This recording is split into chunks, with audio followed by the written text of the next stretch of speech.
po tayo at manalangin. Ama, bigyan niyo po kami ng sapat na lakas sa araw na ito. Patnubayan niyo po kami sa pang-araw-araw at ilayo niyo po kami sa kapahamakan.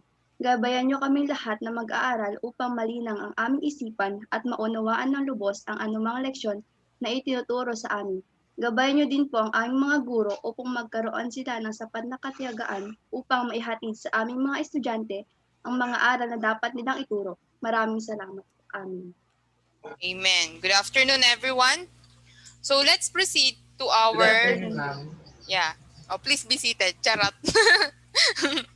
Okay. So our topic for today is about political ideologies. So what do we mean by ideology? Ideology is a system of political beliefs, mga paniniwalang politikal, an action-oriented set of political ideas. Many defined ideology as worldview of a particular social class or a social group, the ideas of the ruling class. So, others defined ideology as a set of group with the same paniniwala, ganun. A set of view. The term ideology was first coined by Anton Destutt de Tracy during the French Revolution. So, noong French Revolution daw, unang lumabas ang word na ideology. And he defined ideology as the new science of ideas. Also, ideology offers an account of the existing order, usually in the form of worldview. It is also advanced, a model of desired future or a vision of good society. Further, ideology can explain how political changes can and will be brought about. So here in the Philippines, there are different kinds or types of political ideologies and also in around the world. So there are political ideologies na magkakapareho sa mga bansa at meron ding unique sa ibang bansa.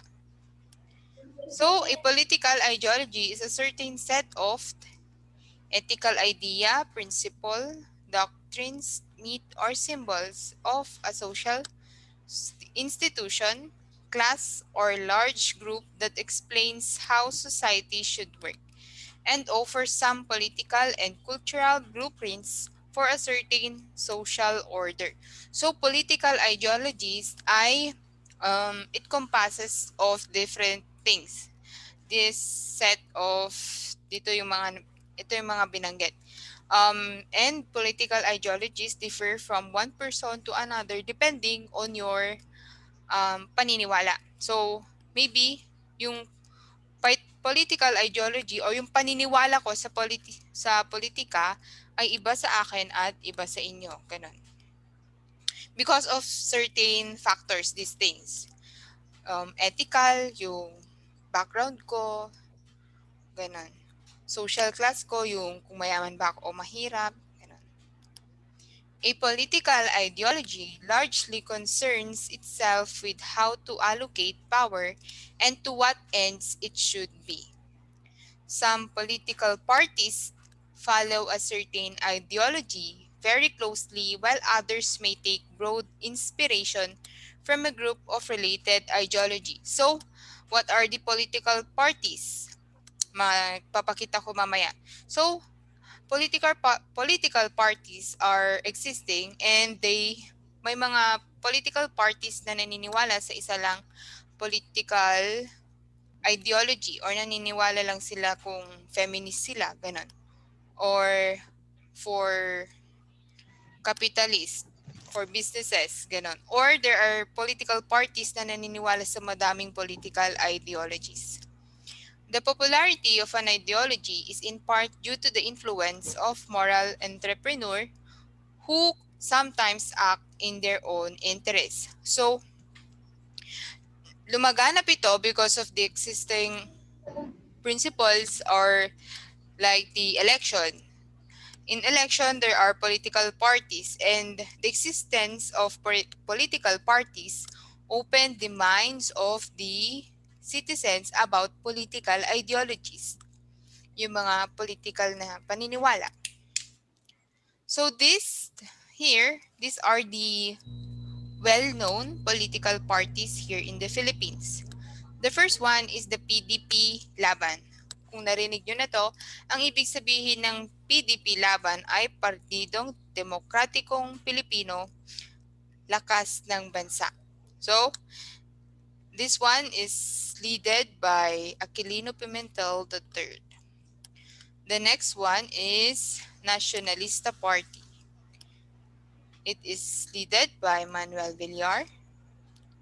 And the Nationalist People's Coalition. Next is the Lakas Christian Muslim Democrats and the Partido Liberal.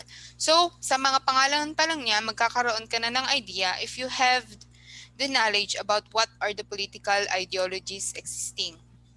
Here, sa PDP Laban, pwede mo siyang i-associate kung ito ay isang fascism. Matatakal natin yun mamaya. Dito sa Nationalista Party naman, if you have idea about political ideologies, it specifically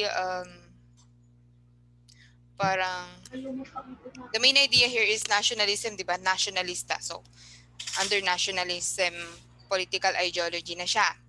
And dito naman, religion naman itong isa. Ayan.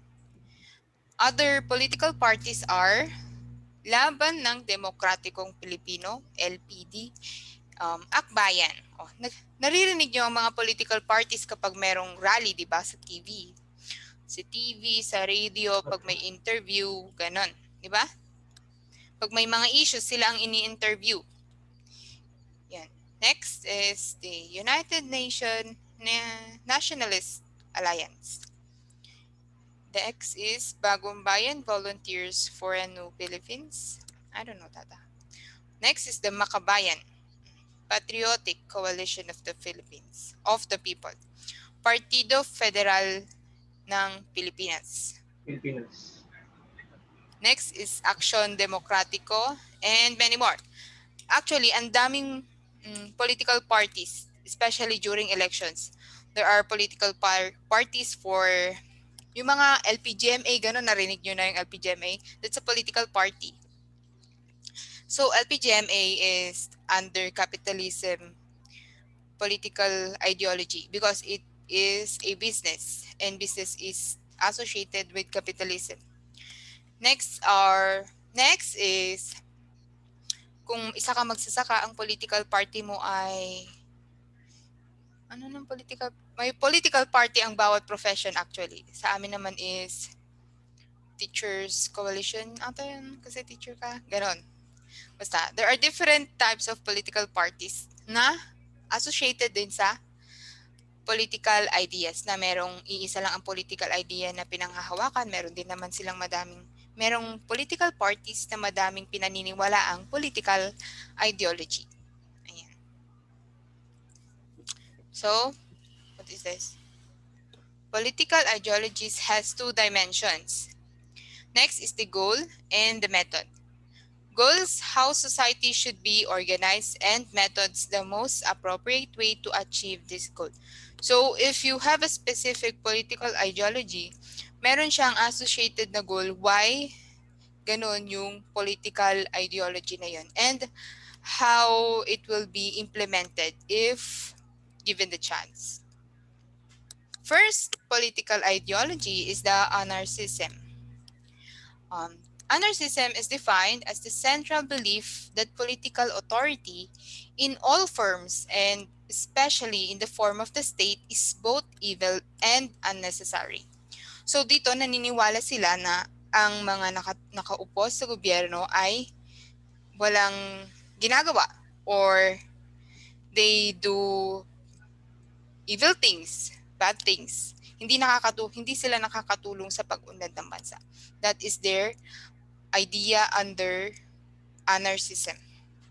Another definition of anarchism is a doctrine urging the abolition of government or government restraint as the indispensable condition for full social and political liberty. So, sila ay kontra talaga sa government.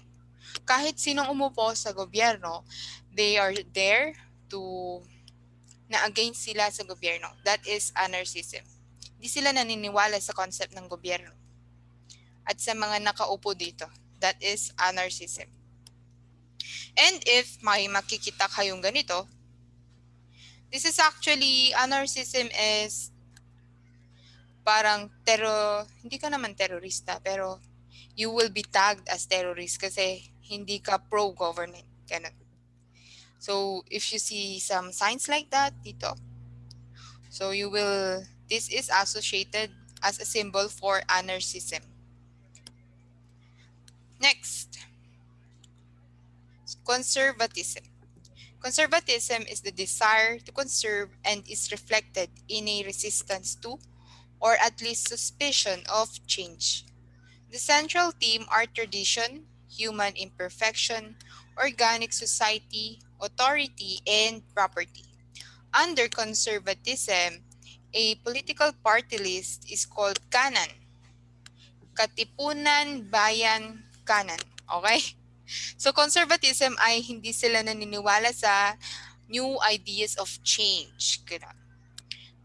Sila yung mga tumututol sa mga bagong ideas na nag-a-arise ngayon.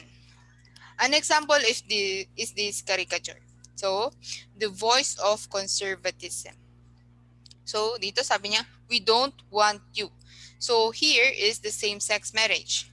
Under conservatism, tutol sila sa same-sex marriage because what? Kasi nga, if you're under conservatism, you believe in the traditions, di ba? Na ang babae ay para sa lalaki at ang lalaki ay para sa babae. So, they are against same-sex marriage. Another one is the divorce law. So, as you can see here, this is under religion. Ito, this is actually a pope hat. Okay?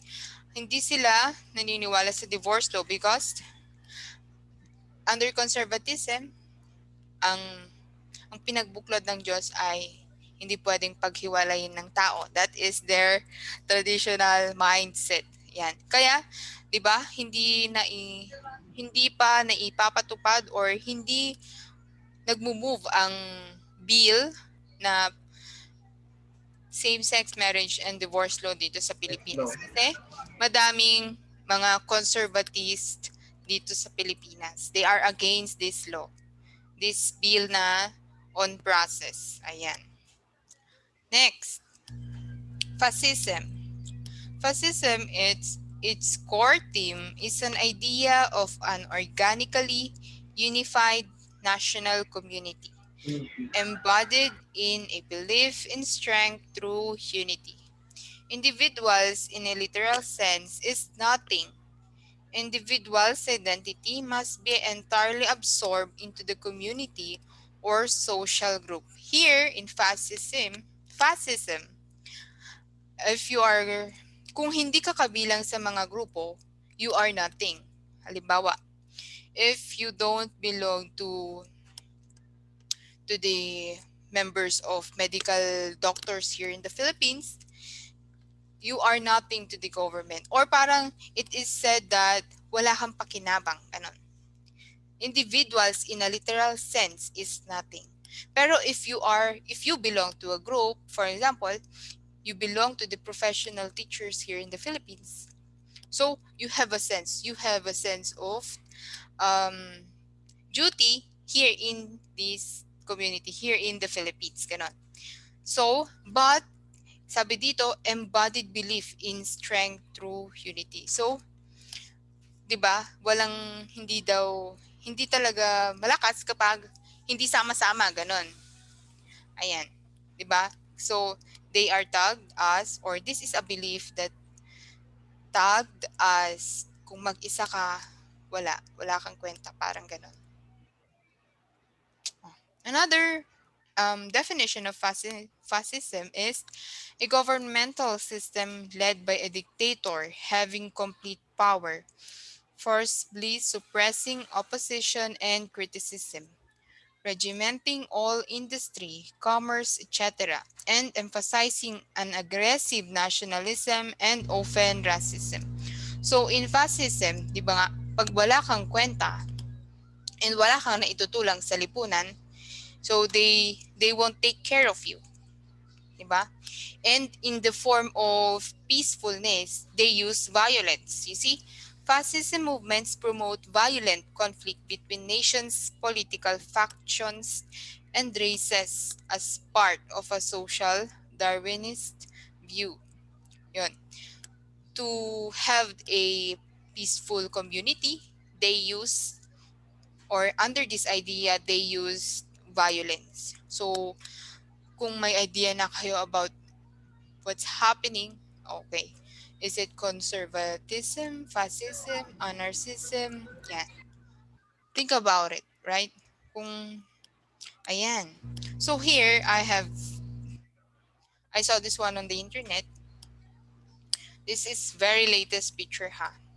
So there are a lot of activism rally going on because they believed that Duterte is exercising fascism here in the Philippines because of the killing of the PNP, yung mga, 'di ba, yung mga police pumapatay na lang ng mga tao because of drugs, and that is a form of violence to have peacefulness, right? So kapag, 'di ba, if you're an individual without profession, you don't have contribution to the government, to the community, and namatay ka, they won't even look at you or they won't even process the justice that you deserve, 'di ba? Halimbawa, pag namatay yung isang basurero dun sa tabi or yung isang pulube, here right now, the police officers won't even investigate about the cause of the death, 'di ba? Paano pag pinatay yun? Eh, hindi nila pinaprocess. So, that falls under, if you are an individual, you are nothing. If you don't do anything to the government or to the community, you are nothing. Yan. Here naman, dito sa baba, this is, nakita ko siya sa internet. So, eto, minodify nila yung flag ng Pilipinas because this one, di ba? This is a, sulat na ako. Draw. This is a speaker, parang megaphone. And this is a dynamite. Is it a dynamite? Yan, it's like a Yes, form ma'am. of bomb. Oh. If you speak, di ba? Kapag nagreklamo ka, lagot ka, mamamatay ka. That is the interpretation of this logo Flag. here. Yeah. Kapag if you speak against the government, they will kill you, di ba? Right now? Yeah. Yes, ma'am. Ayan. So here naman, the interpretation here is hindi mo na alam ang peaceful at ang war. Kaya may red sa pula, ay may red sa asul at may pula sa asul. Ayan. May Full. interchangeableness. May, 'di ba? Naghahalo na yung color. Wala nang unified na color na blue and red. So it means that hindi mo na alam kung peaceful pa ba or may gera na or may gera ba or peaceful ganun. That is the interpretation of that flag. Next. Ayaw na siyang ma-next. Wait lang. Ayaw ma-next. Next is liberalism. So liberalism, its core theme is a commitment to the individual and the structure of the society in which individuals can satisfy their interest or achieve fulfillment. So a party list well known for their liberalism political ideology is the Liberal Party. So dito under si Aquino, si former President Aquino, under siya sa Liberal Party. Dito sa Liberal Party, naniniwala sila na ang bawat individual ay may binibigay na contribution sa pag-unlad ng gobyerno or ng community. They take, here the idea is you take care of the individuals and the individuals will take care of the government or the community. it says that in which individuals can satisfy their interest or achieve fulfillment. So, pinapahalagahan ang bawat individuals para maabot ang kanilang mga gustong ma mangyari. Next, socialism, opposition to capitalism, and its attempt to provide a more humane and socially worthwhile alternative, a middle point between capitalism and communism. So sa socialism naman ay ang mga workers ang pinapahalagahan. So example, workers must sell their labor power to make a living. Ayan. So ito naman, it is a rally of workers. Parang they are asking for more wage. So in socialism, it concentrates on workers or to provide a more humane and socially world, worthwhile art alternative. Yan. So dito dapat makatao ka naman. Dito naman sa liberalism, pinapahalagahan ka individually, 'di ba? Dito naman your parang your contribution as a worker is the important thing here. Next, capitalism. So capitalism is an ideology that is focused on profit and production in privately owned. So ito yung mga big giants na sinasabi nila or um, tyrant. Yan. So here, mostly capitalism are the businessmen. And here, I provided you the top 10 richest families in the Philippines. So mostly, sila ang may madaming mga businesses dito sa Pilipinas, right? So, number one is Henry C. So, ang business niya ay diversified. Ibig sabihin, iba-iba siya ng negosyo. Sino ang nakakaalam kay Henry C? Ano ba ang business niya? Si Henry C ay ang SM, di ba? Yeah.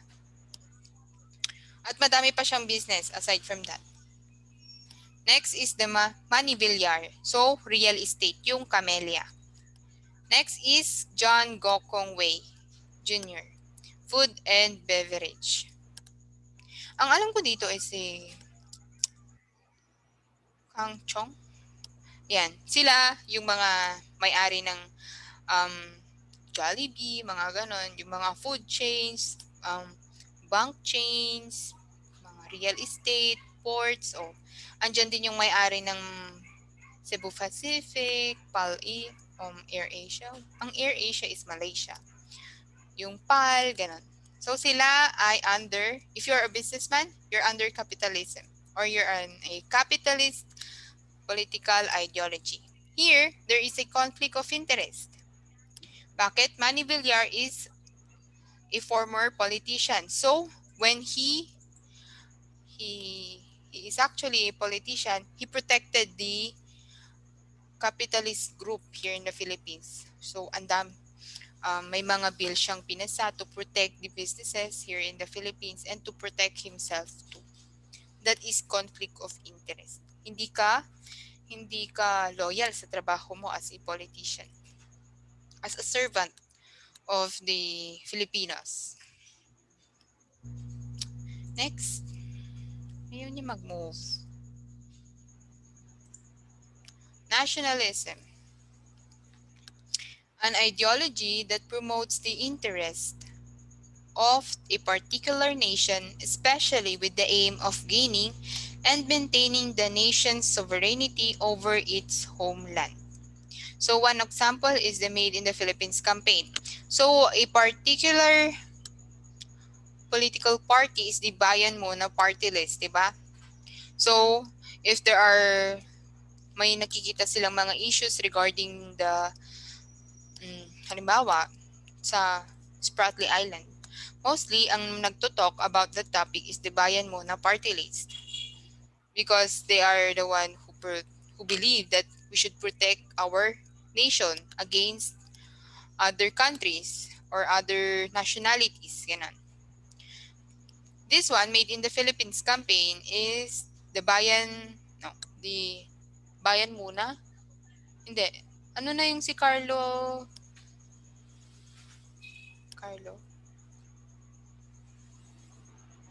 Yun. There is a program before that parang tangkilikin ng sariling atin. Something like that. And sovereignty is the highest form of um, mapapag-aralan natin yan soon. Next, feminism. Ito naman is, this aims to define, establish, and achieve the political, economic, personal, and social equality of the sexes. So here, the political party that is well known as for being a feminist political ideology is Gabriela. So they believe in the woman empowerment na madaming na i-contribute ang woman sa pag-unlad ng bansa, and they protect their rights, yung mga na-abuse sila, ang mga that specific group is the one who sila yung tumutulong that for that specific lady or woman. So a well-known politician that is exercising the political ideology of feminism is Risa Hontiveros. Ito siya. Palagi siyang nagtutok kapag merong issues about woman abuse, kapag may mga namamatay na, ayun, yung sa violence ng mga woman, ganun. Next, that's all, actually. So these are the political ideologies. So naisip nyo na ba kung saan kayo dyan? So leftist. So kapag leftist ka, tignan nyo. Dapat, in political ideology, nandito ka lang dapat. Nandito ka dapat sa moderate. Why? Because if you went too much to the right side, here, fascist, there is violence, right? If you went to the left, communist, there is also violence, NPA. Ang mga NPA ay communism. Apo. Yeah. So, if you have political ideology, you should be in the moderate area only. Dito ka lang dapat sa gitna para yun, hindi ka ikulong. 'Di ba? Pag nalaman, kapag if you went to rallies and they saw you as a communist, nalaman nila NPA ka, kukulong ka nila. The government will yeah, 'di ba?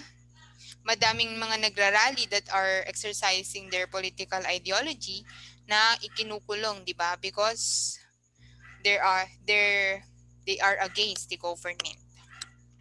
So, are you a leftist or a rightist? And so, I saw this poster from a specific, wait lang, ayaw mag-exit nitong PowerPoint ko. Yan. So, I saw this poster in a specific website. Sinabi daw ni Duterte that he is a leftist. So, let's go back. What is a leftist? What is your left? What is your right? Then, dito sinabi niya, I am a socialist. A socialist is here. In the moderate area lang siya. So, the statement of our president is actually contradicting. So, may mga political analysts na nag-comment about this statement of our president. Ang gulo-gulo ni president. And if you said that you're a leftist, you're under communist, because or a fascist, because you exercise violence. Is he exercising violence right now? Is he kinokontrol ba niya yung iba't ibang sektor ng lipunan ngayon as a president in a violent way? Ayan. So that is his statement. I am a leftist. Ayan. So here, that is Donald Trump, and this is our president. They are doing the feast, what do you call that? Actually, this kind of sign was used as hand sign for fascist. Yan. Parang violence, ganun. But there are other definitions that this sign, meaning niya, it's like togetherness, ganun. Power. Yan. Nakita ko lang. Okay. It is important to realize that ideology is not just something that is important to politics or politicians. Ideology influences all of our lives, but in works in such a way we often unaware of its influences, di ba?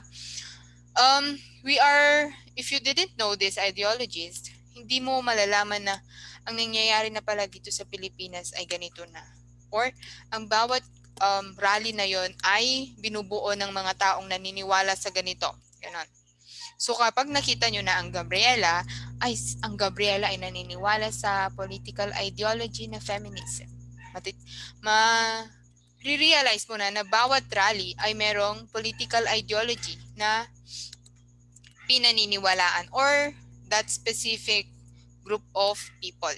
Yan. And it influences other people, parang naging, ano na nila, what do you call that? Parang, I have a friend, he became an activist.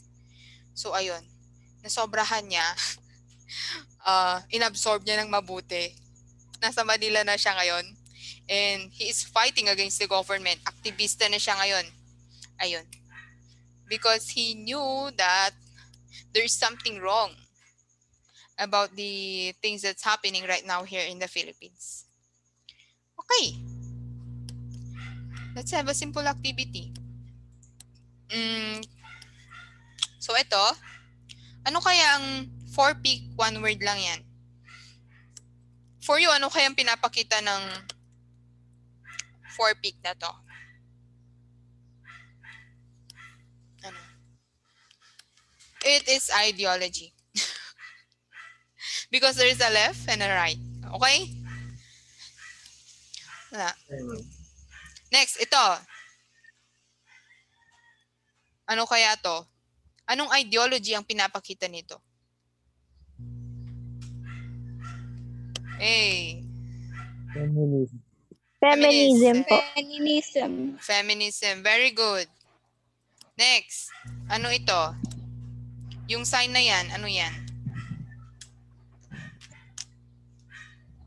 Anarchism. Oh, Anarchism. Very good. Next.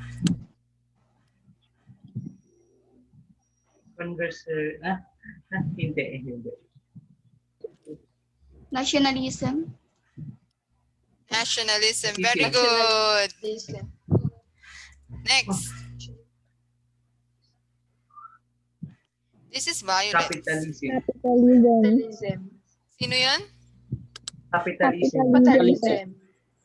Sino yung isang sumasagot? Ako, sir. Ano yung isang sagot bukod sa capitalism?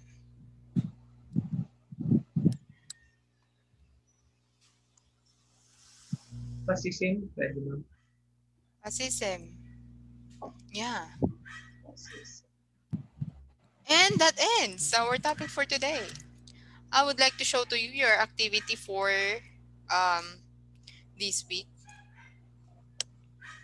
Saan na yun? Wait lang. How do you stop this one?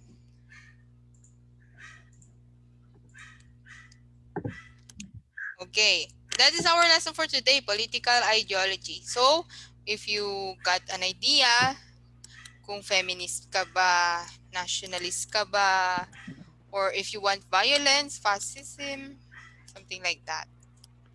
Yeah. Kasi that will guide you in your political principles, kung sino ang i-vote mo. Kasi dun magbe-base lahat yan.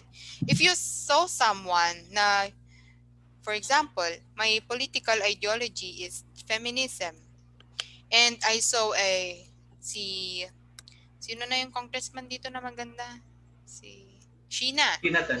Oh, for example, si Sheena, si Congressman Sheena is feminist, i-vote ko siya kasi pareho kami ng political ideology. That affects your, ano, kung sino ang i-vote mo, sino ang paniniwalaan mong um, politicians, ganon. Sino ang i-idol mong politician. Kasi that's the basic idea in you. Yun. Parang yung mga nun, yung mga nag-vote kay Duterte nun, they believed before that violence will solve the problems kapag na-implement ang pag-hold ng violence, 'di ba? Ang daming violence noon. They believed before that ang violence ay masusuppress ng another violence, 'di ba? Because that is the way of governing of Duterte sa Davao, 'di ba? Ayun, nagkagulo na. So ayun, madaming Pilipino ang naniwala na ganun dapat ang mangyari para mawala ang violence dito sa Pilipinas. So, nanalo si Duterte.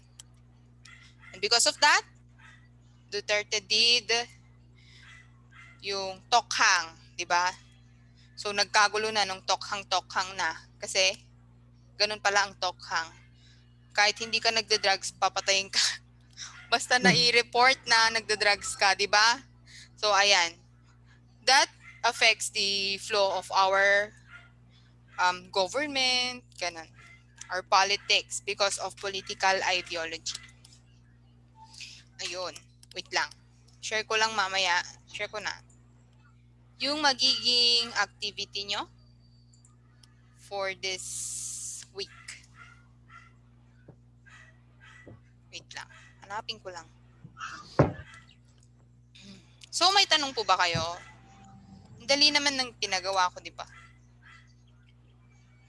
So, ang first na gagawin nyo, this will be, gagawin nyo siya ngayon. Ang deadline niya mamayang gabi. Then, there will be another activity na isi-send ko on Friday. And you will do that until Tuesday. So, di ba? Ang ka-pair ng Tuesday ay Friday. So, magbibigay ako ng activity sa Friday. So, ang deadline ng Friday activity nyo ay Tuesday again. Ganun. Para mahaba yung time nyo sa paggawa. Dahil mahirap siya. Ayan. So, this is your activity for today. Ibibigay ko siya sa Edmodo. Agad-agad. Mamaya. So, ito, gagawin nyo siya and may time siya. May time limit siya. Ang time niya is 10 minutes. Ayan. At ang deadline niya ay until... Ay, bakit ko pinakita? Wait lang. Stop. Ayan. Kasi 10 minutes lang yon until 11:59 p.m. tonight. Then, another activity is this one. 1 hour na. Ay, hindi. Paano yun magiging exciting pag ganun? 1 hour na, ma'am. Yan, dali-dali nun. Ito ang aabutin ng madaming araw. Kasi mahirap siyang gawin. Ito. So, bawal judgmental. Right? I written are some presidents of the Republic. In the second column, research the characteristics and key features of his or her regiment. In the third column, make a judgment of his ideology based on the second column. So here, gagawin nyo dito ay, dito isa-search nyo ang mga nangyari nung siya ay nanunungkulan bilang isang presidente. Then dito naman sa ideology, ibibigay nyo based on the characteristics you've given kung ano ang ideology na nakita nyo sa kanyang pamumuno. For example, Ferdinand E. Marcos. So, ibibigay nyo yung mga nangyari nun. Then, ang ideology na ibibigay nyo ay feminism. Ganon. Then, bakit feminism ang sinulat mo? Ganon na yun. Corazon Aquino. Ganon din. Ibibigay nyo yung mga observations nyo that will support the ideology that you will be giving. Corazon Aquino,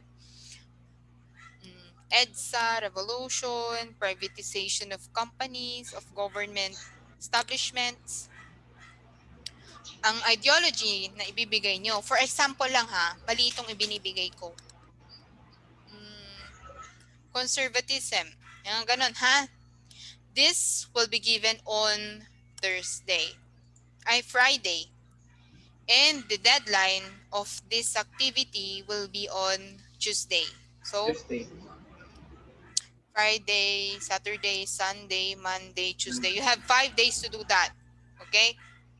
Ang hindi magpapas, hindi valid ang gagawin niyang next activity. So, that is like a ladder. This is the first activity. Pag hindi ka humakbang dito, hindi ka makakapunta sa next ladder. Ganun. So, gagawin nyo to para magawa nyo yung susunod, Okay? Andito na naman yung nakadila. Yes po. So, you have any question? Our next topic will be about power. Power of the government. Ayan. So, I'm going to give time. This time, para ilagay ko yung quiz nyo sa Edmodo at gawin nyo na siya. Para hindi sayang yung load nyo na ngayon. Okay? And this presentation will be uploaded to your Edmodo. Okay? Note. Do you have any Yes, question? ma'am. Nag-attendance ka ba, Mr. Sohal? Yes, ma'am.